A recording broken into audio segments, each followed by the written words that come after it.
तारीफ और उसकी हम्द करते हैं और खुदा उनके बुजुर्ग और बरहक नाम में आप सब लोगों की सलामती हो। एक नई सुबह और मॉर्निंग डिवोशन के एक नई नशिस्त के साथ मैं पादी सलमान यूसुफ आप लोगों की खिदमत में हाजिर और आप सब लोगों को नान-ए-बaqqa में खुशामदीद कहता हूँ। और दोस्तों, कैसे हैं आप सब लोग? उम्मीद करता हूँ कि आप सब लोग खैरियत से हैं। खुदावन आप लोगों को कसरत की बरकत दे और खुदावन की शफकत और उसकी सलामती हमेशा आप लोगों पर कायम मुदायम रहे। और आइए डिवोशन का आगाज़ करें और अपने सिरों को खुदावन के हुजूर झुकाएं और दुआ करें। खुदा बाप, खुदा बेटे और खुदा रूल कुद्स के नाम में आमीन। खुदावन कद्दूस रहीम मेहरबान आसमानी बाप, हम तेरा शुक्र अदा करते हैं खुदावन इस नई सुबह के लिए और प्यारे बाप आसमानी ज़िंदगी के लम्हात के लिए जो तूने हमें बख्शे हैं। खुदा अजीम हम पर रहम कर और हमारी इस रियाजत को कबूल कर, यीशु के नाम में आमीन। खुदावन की हमद करते हैं और दोस्तों खुदावन की तारीफ़ और उसकी सताइश हो उसके उन तमाम तर लम्हात के लिए जो खुदावन हमें अता करते हैं ताकि हम उसकी हजूरी में आएँ और मुबारक कहें खुदावन ही के नाम को। और आइए मिलकर खुदावन के नाम की प्रस्तिश और उसकी ताज़ीम करें। और बड़ा ही खूबसूरत ज़बूर है, ज़बूर नंबर 145वां। नहायत है रहीम खुदा मेहरबान मेहरबान मेहरबान। और सबको आता है मिलके खुदावन की तारीफ करेंगे, ताली बजा के खुदावन के नाम को इज्जत और जलाल देंगे और उसी की हम्द करते हुए क्वायर के साथ मिलके खुदावन की प्रस्तिश और उसकी ताज़ीम करेंगे। हालेलुया।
शुक्रगुजारी हो इस खूबसूरत ज़बूर के लिए और खुदाम की इस नगमा सराई जो हमने उसके हुजूर की है।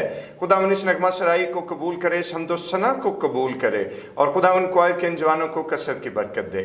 और दोस्तों आइए खुदाम के पाक कलाम की तरफ अपनी तवज्जो मबजूल करें। और आज हमारे साथ हमारे भाई विकास मौजूद हैं और आज हम अपने भाई के वसीले से खुदावन के पाक कलाम की तिलावत को सुनेंगे। शुक्रिया भाई साहब। खुदावन के पाक कलाम में से पढ़ेंगे दूसरा तवारीख उसका 33वां बाब और उसकी 12वीं आयत। जब वो मुसीबत में पड़ा तो उसने खुदावन अपने खुदा से मिन्नत की और अपने बाप दादा के खुदा के हजूर नहायत खाकसार बना। खुदावन के पाक कलाम पढ़े और सुने जाने पर उसकी बरकत हो। खुदावन के बुजुर्ग कलाम का पढ़ा और सुना जाना हम सबों के लिए बरकत का बायस रहे। आइए अपने सिरों को खुदावन के हजूर झुकाएं और दुआ करें।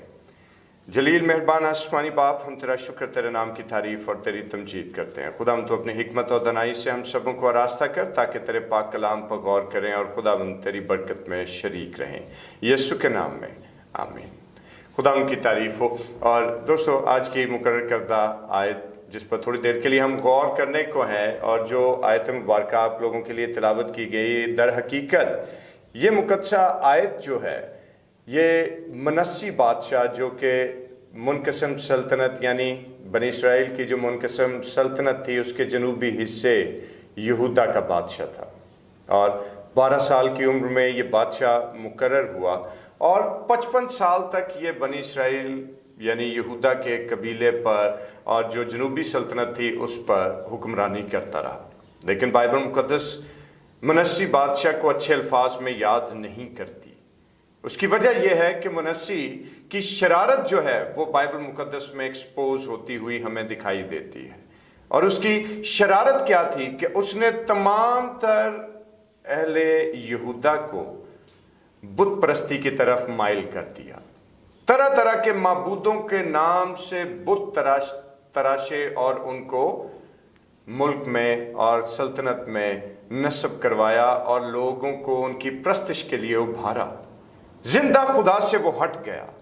लेकिन खुदा का कलाम ये बात बयान करता है कि जब उसकी शरारत हद से ज्यादा बढ़ गई तो फिर आखिर खुदा का कहर जो है वो मनस्सी पर और अहले यहूदा पर जाहिर हुआ। और मनस्सी पर जो खुदा का कहर बरपा हुआ वो इस तौर से था कि खुदा असूरी कौम को चढ़ा लाया अहले यहूदा पर, और असूरियों ने आकर अहले यहूदा पर हमला आवर हुए और यरूशलेम की ईंट से ईंट बजा दी गई। और दोस्तों, सल्तनत तहे तेग हुई और लोग जो हैं उनको वो असीर करके उनकी नाक में नकेल डालकर फिजिकली उनको वो बाबल ले गए।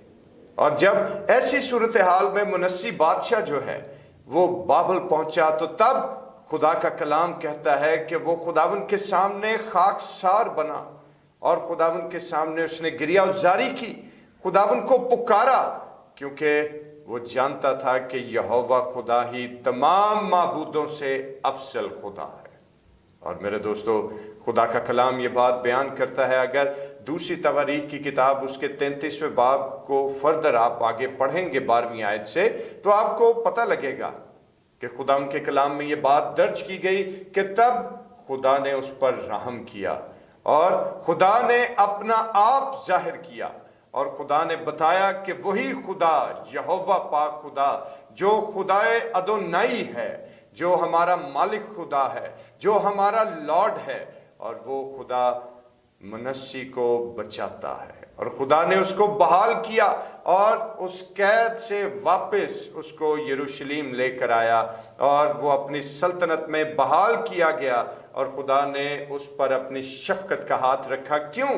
क्योंकि वो खुदा के सामने खाकसार बना और खुदा से माफ़ी का खासगार हुआ, खुदा के सामने गिरियाजारी की सच्चे दिल से, और खुदा ने उसको माफ़ किया। और दोस्तों, खुदा ने जब उस पर अपनी शफकत का हाथ रखा और मनस्सी वापस अपने मुल्क को लौटा, तो उसने आते साथ ही न सिर्फ यरूशलेम की फसीलों को तामीर किया, बल्कि उसने बड़ा काम यह किया कि तमाम बुत जो सारी सल्तनत में नस्ब किए गए थे, सारी सल्तनत को उन बुतों से पाक किया और उन बुतों को वहां से निकाल दिया। और दोस्तों, उस पर मुश्किल सूरत हाल आई और उस मुश्किल सूरत हाल में उसने खाकसार बनकर खुदावन को पुकारा और खुदावन ने उसे जवाब दिया। और अगर आज हम अपने कॉन्टेक्स्ट में इस सारे मामले को समझने की कोशिश करें तो बहुत दफ़ा हमारी ज़िंदगियों में भी ऐसे बहुत सारे हालात पैदा होते हैं कि जहां हमें दुखों और तकलीफ़ों से गुजरना पड़ता है, जहां हम पर इज़ा रसानी का वक्त आ जाता है। तो उस वक्त बहैसियत मसीही हमारा रद्द अमल क्या है? ये एक सोचने वाली बात है कि क्या हम खुदा के सामने खाकसार बनकर उसके सामने गिरियाजारी करके सच्चे दिल से उसके सामने झुकते हैं, या हम खुदा से गिले और शिकवे ही करते रहते हैं? और आज मेरे दोस्तों, जिस वक्त हम इन हालात को देखें और इस सारी सिचुएशन को समझने की कोशिश करें, तो याद रखिए कि जब दुख और तकलीफें हमारी जिंदगियों का हिस्सा बने तो घबरा मत जाएं, परेशान ना हो जाएं, क्योंकि खुदा ने आपको आजादी और दलेरी की रूह बख्शी है अपने रूह कुद्स की सूरत में। तो जब खुदा ने हमें आजादी और दलेरी की रूह बख्शी है, तो अपने मुश्किल हालात को, अपनी प्रॉब्लम्स को रिफाइनिंग फायर की तरह देखिए, क्योंकि उस फायर में ताए जाने के वसीले से हम एक कुंदन जैसे मसीही बनकर उभरते हैं और ऐसा मसीही बनकर हम सामने आते हैं कि जो हकीकत में खुदा को पसंदीदा। क्योंकि याद रखिए कि जब हम हालात की कुटाली में कूटे जाते हैं, जब हम उस हालात और ईज़ा रसानी की रिफाइनिंग फायर में से होकर गुजरते हैं, तो ना सिर्फ हमारा ईमान जो है وہ ریفائن ہوتا ہے، بلکہ ہماری زندگی بھی ایک نئے ڈھب سے، جس کو کہ ایک مثبت ڈھب کہا جاتا ہے، اس میں ہو کر پروان چڑھنے لگتی ہے۔ دوستو، خدا ان کے بزرگ کلام کے اس حوالے کو اگر ہم مزید اپنی ساری اس پریزنٹ سچویشن کے حوالے سے دیکھیں تو آپ لوگوں کی زندگی، آپ میں سے بہت سارے لوگوں کی زندگیوں میں بہت سارے مسائل ہوں گے۔ کسی کو روزگار کا مسئلہ ہے، کسی کو اپنے میرٹل لائف کی پرابلمز ہے، کسی کو اپنے اولاد سے شکایات ہیں اور اولاد کو اپنے والدین سے مسائل ہیں، کسی کو اپنے تعلیمی اور کسی کو اپنے خاندانی الجھنوں کا سامنا ہے۔ دوستو، طرح طرح کے مسائل جو ہیں وہ ہماری زندگیوں کا آج حصہ ہے، لیکن ان مسائل سے گھبرائیں نہیں، خاکسار بنیں اور خدا ان کے سامنے گھٹنے ٹیکیں اور اس سے کہیں کہ تو ہی ہماری ہر مشکل کا حل اور تو ہی ہماری ہر پریشانی کا مداوا ہے، اور ہمارا اعتقاد اور ہمارا بھروسہ تو تجھ ہی پر ہے۔ جس طرح سے خدا کا بندہ یہ بات کہتا ہے کہ رہی میرے اور میرے گھرانے کی بات، ہم تو خداوند ہی کا نام لیں گے، کیونکہ کسی کو گھوڑوں اور کسی کو رتھوں کا بھروسہ ہے، لیکن ہم تو اپنے خداوند ہی کا نام لیں گے۔ پریز دی لارڈ۔ اور دوستو، جن کا بھروسہ، جن کا ایمان، جن کا اعتقاد خداوند کی مقدس ذات پر ہو، پھر وہ ایذا رسانی اور مشکلات سے گھبرایا نہیں کرتے، بلکہ وہ ان حالات کو بھی ایک چیلنج کی صورت میں، ایک ریفائننگ فائر کی صورت میں، ایک پاک کرنے والی آگ کی صورت میں لیتے ہیں کہ جس میں سے گزر کر ان کے ایمان اور ان کے خیالات اور ان کی زندگی تائے ہوئے کندن کی مانند ہو جاتی ہے۔ اور خداوند آج ہم سبوں کو توفیق دے کہ ہم اپنی مشکلات، اپنے حالات سے گھبرانے کی بجائے خداوند کے نام پر بھروسہ رکھیں اور مشکلات اور ایذا رسانی کو ریفائننگ فائر کی طرح لیں، تاکہ خداوند کا فضل اور اس کا رحم ہماری زندگیوں کا حصہ رہے۔ خداوند آپ سب لوگوں کو برکت دے، آمین۔ آئیے اپنے سروں کو خداوند کے حضور جھکائیں اور دعا کریں۔ خدا عظیم، پروردگار آسمانی باپ، ہم تیرا شکر ادا کرتے ہیں، تو جو زندہ اور قدوس اور محیب ہے، اپنے جلال کی قدرت سے خداوند ہم سبوں کو آراستہ کر، اور تیری برکت اور تیرا رحم ہم سبوں پر قائم و دائم رہے، خداوند یسوع کے نام میں، آمین۔ اور آئے ہمارے باپ، تو جو آسمان پر ہے، تیرا نام پاک مانا جائے، تیری بادشاہی آئے، تیری مرضی جیسے آسمان پر پوری ہوتی ہے زمین پر بھی ہو۔ ہمارے روز کی روٹی آج ہمیں بخش دے، جس سے ہم اپنے قصور کو معاف کرتے ہیں، تو بھی ہمارے قصور ہمیں معاف کر، ہمیں آزمائش میں نہ پڑنے دے بلکہ برائی سے بچا، کیونکہ بادشاہی، قدرت و جلال ہمیشہ تک تیرا ہی ہے، آمین۔ اور اب ہمارے خداوند یسوع مسیح کا فضل، خدا باپ کی محبت، پاک روح کی رفاقت و شراکت، اس کی تسلی اور اس کا اطمینان اب سے لے کر ہمیشہ تک کل مقدسین کے ساتھ اور تمام دیکھنے اور سننے والے بھائیوں اور بہنوں کے ساتھ ہوتا رہے، آمین۔ خدا ان کا شکر ہو، خدا ان کی تعریف ہو۔ اور دوستو، اب اجازت دیجیے گا، کل آپ کی خدمت میں ایک اور خیال کے ساتھ حاضر ہوں گا۔ تب تک اپنا بہت خیال رکھیں، خداوند آپ لوگوں کو برکت دے، اور چینل کو سبسکرائب ضرور کیجئے، اور اس کے ساتھ ساتھ ڈیووشن کو شیئر کرنا نہ بھولیے گا۔ خداوند کا فضل اور اس کا اطمینان آپ سب لوگوں پر جاری رہے، آمین۔